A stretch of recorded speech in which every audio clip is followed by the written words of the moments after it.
enkuyanja y'abantu kandi enkunzi za NRM ku rugoma bicweka bitari bimwe na bimwe byihanga erizoba bacira hacaye kororo muri Kampala okwakira President Museveni arukuraga kwehanditse kwesimba habwa President mu karuru ke 2026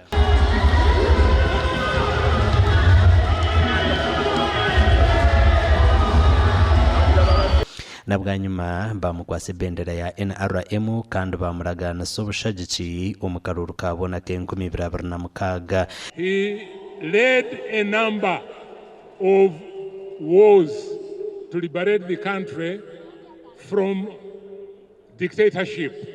In 1986, when he captured the power with National Resistance Movement and National Resistance Army, he pulled the country. Fit in that bus of ours. Please don't disturb us. Just get out and stay there. Give the support to the president. While many other nations are doing not so well, Uganda is blessed by the God we trust, and I honestly congratulate you because this shows a very good picture that we are united and we are one people under God. President Museveni yasima ekibina cha NRM cyarukuza kwatire bendera habwa President omukaruru ke 2026 kuze 2031 ahabwo kumwesi gumurundo gundi. President Museveni yagambira abahagizi ba NRM ababa berundanira hacaye kororo ebintu mushanje byarukwenda kwebembezo mu kisanje cy'urukwija omuryebi harimo kumaraho bworo okutungura ebyo bwegese ebyo rumwana rabe nashomera bushomo primary hamwe na senior okora inguto zikaza mutindo okongera kuretaho businje na nebindi. The third effort is fighting crime. Ensonga eyokusatu kulwanyisa obumenyi bwa mateeka. There is peace in the country. Waliwo emirembe mu ggwanga. Nobody can bring war here. Tewali akyayinza kuleeta lutalo wano. Because NRM will destroy him. Kubanga NRM ejja musanyawo. The UPDF will destroy him. Ejje lya UPDF lijja kumusanyawo.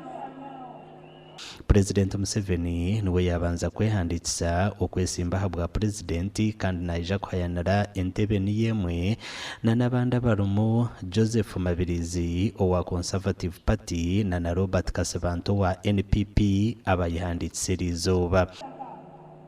We are going to ensure that the laxity of allowing a tarmac road to first deteriorate and then you come to repair it when it has already developed potholes, like the road from Mitiana to Mubende to Fort Portal, will not happen again. Tugenda kufuba okulaba nti obulagajjavu obubeerawo okulinda oluguudo ne lumala okuyenjebuka ng'oluguudo lw'Emitiana Mubende ekyo kigenda kuba nga tekiddamu kubeerawo. Manya ati Uganda mbarara zaguma mu businge abwe myaka 5 yakuratayo amashomero giti ngagumza mu Gombekwa amarwariro enguto tonsemerirwe we are so happy. Mbwenu nkokuturuza kuhereza President Museveni emyaka 5 no kugira ngo kamoto kwera kugamba ngo turinde ebitwarebere omucyo kubanza ebitwarebere no businge omubusinge nico kurebera Uganda. Umunya-Uganda no basa kwemerera okuritisizing government. Umunya-Uganda no basa kwemerera ozo mubara onyomarwa koko kwenda ozo mukaniso shome abo kwenda kugumya hwebe byona